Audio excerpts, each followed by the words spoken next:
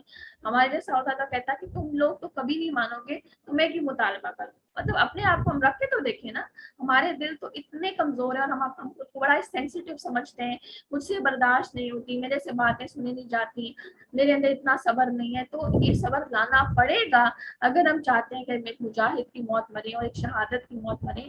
اور اس کے لیے ضروری ہے کہ اتنا جگرا، اتنا اسٹیمنا، اتنی طاقت لائی جائے. تو لہٰذا یہ 4 کوالٹیز سے اللہ تعالیٰ ہمیں ایسا بنا دے کہ جو حزب اللہ میں ہے، اللہ کے گھروں میں. اور یاد یہ بات رکھیں کہ جو لوگ دین کی خدمت کر رہے ہیں وہ اللہ کے گھروں میں سے ہیں، اور یہ گروہ قیامت کے دن سب سے زیادہ پریسٹیجیس ہوگا، سب سے زیادہ ڈسٹنکشنز پر ہوگا، سب سے زیادہ اللہ تعالیٰ کے یہاں قابل قدر ہوگا، مقربین میں ہوں گے، اللہ تعالیٰ ان سے پیار کرے گا. بہت ضروری ہے کہ ہم ایسے گروہ میں شامل ہونے کے لیے ان صفات کو اپنے اندر لائیں. تو لہٰذا بڑے پیار کے ساتھ قوم کو سمجھایا، لیکن پھر کیا ہوا؟ مزید ان کو سمجھایا. آیت نمبر 74 کو دیکھیے، اور تم یہ حالت تو یاد کرو کہ اللہ تعالیٰ نے تم کو آد کے بعد جانشین بنایا. دیکھو آدمیوں کو تو تباہ کر دیا، مگر اس میں سے جو بچے تو ان کی باقیات ہو، ان نیک صالحہ کی باقیات ہو، ان کی نسلوں میں سے ہو. تو یہ تمہارے لیے کتنا بڑا ایک اعزاز ہے. اور تم کو زمین پر رہنے کا ٹھکانہ دیا کہ نرم زمین پر محلات بناتے ہو اور پہاڑوں کو تراش تراش کر ان میں گھر بناتے ہو. سو اللہ تعالیٰ کی نعمتوں کو یاد کرو اور زمین میں فساد مت مچاؤ. تو اس قوم کو اللہ تعالیٰ نے کیا خصوصیات تھی کہ قوم عاد کی جانشین تھی؟ میں نے آپ کو پہلے ہی بتایا، جو لوگ نیک لوگ بچے تھے عذاب سے، ان کی نسلوں میں سے تھے یہ. اور اس کے علاوہ محلات کے مکین تھے، ہمارے جیسے گھر نہیں چھوٹے چھوٹے، ان کے محلات تھے. اور محلات بھی وہ کیسے بناتے تھے؟ پہاڑوں کے اندر ان کو کاٹ کر کے بناتے تھے. اس کے علاوہ بہت زیادہ دولت مند تھے، اور جو پہاڑ کے اندر تراش رہا ہے اس کے اندر گھر بنا رہے، تو آپ سوچیں اس کی فزیکل اسٹرینتھ کتنی زیادہ ہوگی. اس لیے ان کے اندر طاقت اور قوت بہت زیادہ تھی، اور پتھروں کو تراش کر گھر بناتے تھے. اس سے ان کو وادی ہجر بھی کہا جاتا ہے. تو لہٰذا آپ دیکھیں کہ یہاں سے یہ بات پتہ چلتی ہے، جو بڑا ہی اہم پوائنٹ ہے لکھنے کے لیے، کہ امیری جو ہے وہ اللہ تعالیٰ کے یہاں ناپسندیدہ نہیں ہے. لگزوریس لائف اسٹائل ہے اگر آپ کا، تو وہ اللہ تعالیٰ کے یہاں ناپسندیدہ نہیں ہے. ناپسندیدہ تب ہے کہ یہ امیری انسان کے لیے کبر کا سبب بنے، انسان جو ہے وہ اپنے مقصد سے غافل ہو جائے. جہاں اس کو اللہ نے مال اس لیے دیا تھا کہ اس کے مال سے لوگوں کو فائدہ پہنچے، دین کو فائدہ پہنچے، دین کے لیے وہ کام کرے، لیکن اس کے اندر مزید بخل بڑھ گیا، اور وہ دنیا کی مٹی، جس مٹی کے اندر اس نے جو ہے وہ اندر جانا ہے، اس کے اندر دب جانا ہے، اسی مٹی کے گھر بنا بنا کر پوری زندگی گزار رہا ہے. اور وہیں پر اس کا جو ہے وہ آپ کہنے مسکن بنا ہوا ہے، وہی اس کی زندگی کا پرپز بنا ہوا ہے، اسی کے اس کی زندگی کھپ رہی ہے، اس کی صلاحیتیں کھپ رہی ہیں، ساری کی ساری صحت اسی چیز میں لگ رہی ہے. تو لہٰذا یہاں پر خرابی شروع ہوتی ہے. اگر آپ کے پاس مال ہے، امیری ہے، لگزوریس لائف اسٹائل ہے، تو وہ برا نہیں ہے. کیوں؟ کیونکہ آپ جو خود کھا رہے ہیں وہ دوسروں کو کھلا رہے ہیں، جو خود پی رہے ہیں وہ دوسروں کو پلا رہے ہیں، جو خود پہن رہے ہیں وہ دوسروں کو پہنا رہے ہیں. آپ صحابہ کرام کی مثال دیکھیں، ایلیٹ صحابہ کرام میں حضرت عثمان بن عفان، اس کے علاوہ حضرت عثمان غنی رضی اللہ عنہ، حضرت عبد الرحمن بن عوف، حضرت ابو بکر صدیق رضی اللہ عنہ، حضرت خدیجہ رضی اللہ عنہ. اس کے علاوہ کتنی بڑی لسٹ آگے کنٹینیو ہوتی ہے. لہٰذا امیری از ناٹ بیڈ اٹ سیلف، لیکن جب انسان اپنی اس امیری کے اندر آ کر